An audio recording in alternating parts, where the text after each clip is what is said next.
नमस्कार दोस्तों अगर आपने एक स्प्लिट एसी खरीद लिया है तो उसको इंस्टॉल करने से पहले एक बार ये वीडियो ज़रूर देख लेना। मैं आपको जो स्टेप्स बता दूंगा उनका अगर आप ध्यान रखते हैं तो यकीनन आपका एसी की जो परफॉर्मेंस है वो बहुत ही बढ़िया आने वाली है। यानी कि वो कूलिंग भी ज़्यादा अच्छी करेगा और पावर कंजम्पशन भी कम करेगा। ये जो वीडियो है ये स्पेशली स्प्लिट एसी के लिए है, क्योंकि विंडो एसी में ऑलरेडी हमारे पास एक विंडो रूम पे लगी होती है तो हमें वो वहीं पर फिट करना होता है, हमारे पास और कोई ऑप्शन होता नहीं है। इसलिए अगर आप एक स्प्लिट एसी खरीद चुके हैं और अभी उसको लगवाना बाकी है तो अभी रुक जाइए, इस वीडियो को एक बार आप देख लीजिए और उसके बाद एसी को फिट करवाइए, ताकि आपके एसी की कूलिंग भी बेस्ट से बेस्ट निकल कर आए और उसकी पावर कंजम्पशन भी बहुत ही कम हो। और दोस्तों इस वीडियो के डिस्क्रिप्शन बॉक्स में मैंने कुछ बहुत ही बढ़िया एयर कंडीशनर्स के लिंक्स दे दिए हैं, 1 टन के, 1.5 टन के और 2 टन के, जो कि ट्रूली 1 टन, ट्रूली 1.5 टन और ट्रूली 2 टन के एसीज हैं। उन लिंक्स पे क्लिक करके उन एसीज को एक बार एक्सप्लोर जरूर कर लेना। अगर पसंद आए तो वहां से आप खरीद भी सकते हैं, अदरवाइज आपको जो एसी पसंद आए आप वो खरीद सकते हैं। चलिए अब आगे बढ़ते हैं और देख लेते हैं कि अगर आपने एक एसी ऑलरेडी खरीद लिया है तो उसको इंस्टॉल करते वक्त हमें किन बातों का ध्यान रखना चाहिए। तो पॉइंट नंबर 1, सबसे पहला पॉइंट है choosing the right wall for your AC. अब दोस्तों यहाँ पर आपको बस एक बात का ध्यान रखना है, जिस दीवार पे डायरेक्ट सनलाइट गिर रही हो उस दीवार पे आपने एसी नहीं लगाना, या फिर एसी को आपने ऐसे दीवार पे नहीं लगाना जिस दीवार के सामने वाली दीवार पे डायरेक्ट सनलाइट गिर रही हो। क्योंकि अगर जिस दीवार पे सनलाइट गिर रही होगी उस दीवार पे एसी लगाएंगे तो फिर एसी की एफिशिएंसी कम हो जाएगी, या फिर अगर उस दीवार के सामने एक ऐसी दीवार हो जहाँ पे डायरेक्ट सनलाइट गिर रही है तो भी एसी की जो है ना परफॉर्मेंस अच्छी नहीं आएगी, क्योंकि सारा टाइम एसी उस दीवार को ही ठंडा करने में लगा देगा तो आपके रूम को सही तरीके से वो ठंडा नहीं कर पाएगा। अब दोस्तों आप बोलेंगे कि सनलाइट तो 3 दीवारों को कवर करती है, सन जो है सुबह से लेकर शाम तक जो है घूम जाता है, यहाँ पर 3 दीवारें आपकी कवर हो जाती हैं तो बचती है एक दीवार। लेकिन ऐसा नहीं है, सुबह की जो सनलाइट है वो जिस दीवार पे गिर रही है या फिर शाम की जो सनलाइट है वो जिस दीवार पे गिर रही है, इन दोनों दीवारों पे आप एसी का इंडोर लगा सकते हैं, कोई दिक्कत नहीं है। क्योंकि यहाँ पर सनलाइट की जो इंटेंसिटी होती है वो कम होती है, लेकिन दोपहर को जहाँ पे सनलाइट गिर रही होती है वहां पे सूरज की इंटेंसिटी ज्यादा होती है और वो दीवार ज्यादा गर्म होती है, तो उस दीवार पे या फिर उसके सामने वाली दीवार पे आप एसी का इंडोर मत लगाओ। तो दोस्तों पॉइंट नंबर 2 और वो है आपके इंडोर यूनिट की सही हाइट को चूज करना। आपको इंडोर यूनिट को कितने हाइट पे लगाना है ये बहुत जरूरी है।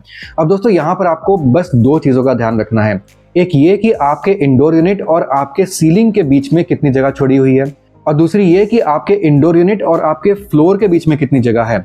अब थोड़ा सा अगर स्टैंडर्ड में आपको बताऊं, अगर हो सके तो आपके इंडोर और आपके फ्लोर के बीच में 7 से 8 फीट की जगह कम से कम होनी चाहिए, और आपके इंडोर यूनिट और आपके सीलिंग के बीच में कम से कम 1.5 से 2 फीट की जगह होनी चाहिए। तो ये चीज अगर आप मेंटेन कर पाए तो ये एक ऑप्टिमम स्पेसिंग होती है और इससे आपकी एसी की ओवरऑल परफॉर्मेंस बहुत ही बढ़िया आएगी और आपका एसी जो है ना काफी इजीली एयर को वो सक कर पाएगा और आपके रूम पे वो छोड़ भी पाएगा। तो आपके रूम की कूलिंग बहुत ही बढ़िया होने वाली है, परफॉर्मेंस ओवरऑल एसी की बहुत ही अच्छी आएगी। तो बस इस चीज को आपने ध्यान रखना है, एक ऑप्टिमम सा आपने हाइट अपने इंडोर यूनिट का मेंटेन करना है। जमीन से 7 से 8 फुट और सीलिंग से 1.5 से 2 फुट का अगर डिस्टेंस होता है तो बहुत ही अच्छा होता है। अदरवाइज इस दोनों के बीच में अगर आपको कुछ कॉम्प्रोमाइज करना पड़े तो थोड़ा बहुत आप देख लेना, पर मैंने आपको एक आइडियल सी चीज मैंने आपको बता दी है। चलते हैं अपने अगले पॉइंट पे और वो आता है आउटडोर यूनिट की प्लेसमेंट। तो दोस्तों आउटडोर यूनिट को प्लेस करते वक्त आपको कुछ चीजों का ध्यान रखना है, जैसे कि आपको जो आउटडोर यूनिट है उसको एक समतल एरिया में यानी कि एक फ्लैट सरफेस में उसको प्लेस करना है। और दोस्तों दूसरी बात आपको देखनी है, आपके आउटडोर यूनिट के आसपास हर तरफ से कम 12 इंच का जो आपको जगह है ना वो खाली छोड़नी है। आप देख रहे होंगे आजकल हमें गर्मियों में एसी के ब्लास्ट होने की प्रॉब्लम बहुत ज्यादा सुनने को मिलती है, इससे पूरे घर में भी आग लग जाती है। तो इस चीज का मेन कारण यही है कि लोग ज्यादा जगह नहीं छोड़ते हैं और आउटडोर यूनिट से निकलती हुई जो गर्म हवा है ना उसको प्रॉपर जगह नहीं मिलती है और वहां पर आउटडोर यूनिट बहुत ज्यादा हीटअप हो जाता है। एक तो गर्मियों में गर्मी बहुत ज्यादा होती है, बाहर लू चल रही होती है, ऊपर से आउटडोर यूनिट हीटअप बहुत ज्यादा हो जाता है, तो डबल मार एसी के आउटडोर यूनिट पे पड़ती है और एसी का आउटडोर यूनिट इतना गर्म हो जाता है कि वहां पर ब्लास्ट हो जाता है। इसीलिए आउटडोर यूनिट के आसपास कम से कम 12 इंची की जो है ना जगह आप छोड़िए, ताकि हवा जो है ना आराम से बाहर निकल सके। दूसरी चीज, आउटडोर यूनिट को हो सके तो ऐसे जगह पे लगाइए जहां पर डायरेक्ट सनलाइट उसके ऊपर ना गिरे, और अगर डायरेक्ट सनलाइट उस पर गिर रही हो तो उसके ऊपर कोशिश कीजिए कि एक छोटा सा शेड लगा दीजिए। थोड़ी सी जगह छोड़ के एक छोटा सा शेड उसके ऊपर लगा दीजिए, तो उससे क्या होता है ना आपका आउटडोर यूनिट जितना कूल रहता है ओवरऑल एसी की परफॉर्मेंस अच्छी आती है। एसी कूलिंग ज़्यादा अच्छी करेगा, वो बिजली कम खाएगा और उसके ब्लास्ट होने की संभावना बहुत ही कम हो जाती है। तो इन बातों का ध्यान रखना बहुत ज़रूरी है। तो ये जो पॉइंट नंबर 3 है ना, ये तो बहुत ही ज़्यादा ज़रूरी है। अब चलते हैं अपने अगले पॉइंट पे और वो है ड्रेनेज पाइप। दोस्तों एसी के इंडोर यूनिट से ना एक ड्रेनेज पाइप निकलती है। सिंपल सी एक पाइप होती है जो कि एसी के इंडोर में जो भी आपका कंडेंसेट वाटर बनता है उसको पकड़ के वो बाहर निकाल देती है। अब ये पाइप ना कई टेक्नीशियन गलत कर जाते हैं। ये पाइप सही तरीके से वो स्लैंट नहीं करते हैं, बस पाइप को लगाकर चले जाते हैं और देखते भी नहीं है कि पाइप सही तरीके से स्लांट है भी या फिर नहीं है। इसलिए आप इस चीज़ का ध्यान रखिए, जब भी टेक्नीशियन आपके एसी को इंस्टॉल करेगा तो ये जो ड्रेनेज पाइप है ना इसमें एक स्लांट होना चाहिए। नहीं तो जो भी पानी आपका बनेगा ना आपका इंडोर में वो सही तरीके से बाहर नहीं निकल पाएगा, तो वो पानी अंदर की तरफ गिरने लग जाएगा। स्पेशली ये प्रॉब्लम तब आएगी जब मानसून का सीजन चलेगा, पानी ज्यादा बनेगा, तब जो है पानी का घर के अंदर गिरेगा ना तो सारी दीवारों को वो गंदा कर देगा। इसलिए ध्यान रखिएगा कि जो ड्रेनेज पाइप है ना वो उसका स्लांट जो है वो सही तरीके से होना चाहिए। चलते हैं अपने पॉइंट नंबर 5 पे और वो है distance between the indoor unit and the outdoor unit.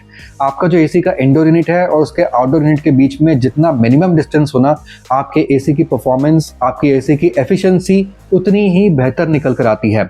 इसलिए कोशिश कीजिए कि आपके इंडोर और आउटडोर के बीच में बहुत ही कम डिस्टेंस हो। एक आइडियल मैं आपको बता देता हूँ 10 से 15 फीट। तो एक चीज का आप मेक श्योर कर लीजिए 100% आपका जो कनेक्टिंग जो पाइप्स हैं जो आपके इंडोर को और आउटडोर को कनेक्ट करते हैं, जिसमें से आपके एसी की गैस जो है वो चलती रहती है, वो पाइप्स प्रॉपर कॉपर की होनी चाहिए। दूसरी चीज, वो जो पाइप्स है ना वो प्रॉपर तरीके से इंसुलेटेड होनी चाहिए। अगर टेक्नीशियन आपको ये बोलता है कि सर हम इंसुलेशन लाना प्रॉपर तरीके से भूल गए हैं या फिर हमारा इंसुलेशन जो है वो कम पड़ रहा है, टेक्नीशियन को वापस भेजिए और उसको बोलिए कि इंसुलेशन लेकर आइए और प्रॉपर इंसुलेशन लगा के जाइए। नहीं तो अगर आपके जो भी बाहर की जो पाइप होती है ना जो आपको इंडोर को और आउटडोर को कनेक्ट करती है, अगर वो सही तरीके से इंसुलेटेड नहीं रहेगी तो यहाँ पर आपके हीट लॉस बहुत ज़्यादा होगा और इसीलिए आपके एसी को बहुत मेहनत करनी पड़ेगी आपके रूम को कूल करने के लिए। ना तो एसी सही तरीके से परफॉर्म कर पाएगा और बिजली भी ज़्यादा खाएगा।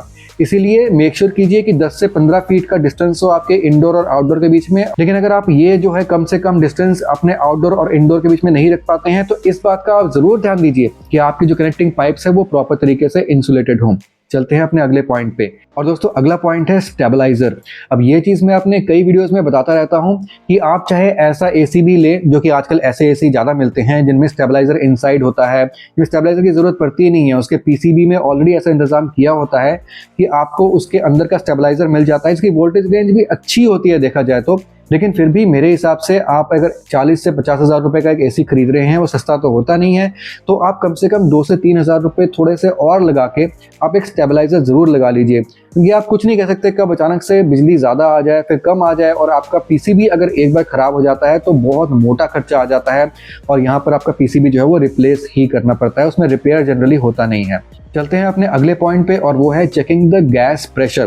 दोस्तों नया एसी लिया है तो उसमें जनरली गैस पहले से ही होती है, लेकिन टेक्नीशियन के जाने से पहले उसको बोल दीजिए कि अपने प्रेशर गेज से वो एक बार चेक करके जाए कि अंदर गैस का जो प्रेशर है वो प्रॉपर है या नहीं है, और अगर नहीं है तो प्रेशर को वो सही करके जाए।